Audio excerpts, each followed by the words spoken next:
Ito na mga boss, na-trade na si LaMelo Ball papuntang Minnesota Timberwolves.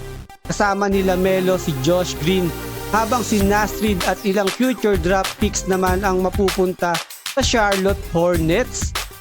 Nagkagulatan dyan mga bossing dahil walang kaalam-alam si Naz Reid na mapupunta siya kagad sa Charlotte Hornets.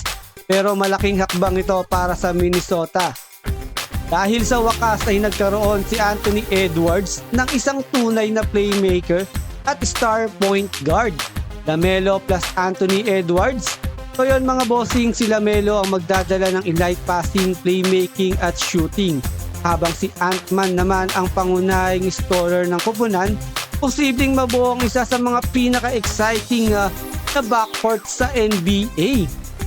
Para naman sa Charlotte Hornets, malinaw na nakatuon sila sa kanilang future matapos makuha si Naz Reid at maraming draft assets.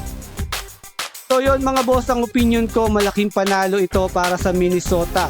Kung mananatiling healthy si LaMelo Ball, pwedeng umangat ang Wolves bilang isa sa mga seryosong contenders sa Western Conference. Ano sa tingin nyo mga boss? Panalo ba ang Timberwolves sa trade na ito? O lugi ang Charlotte Hornets? Tara mga boss at pag-usapan natin yan.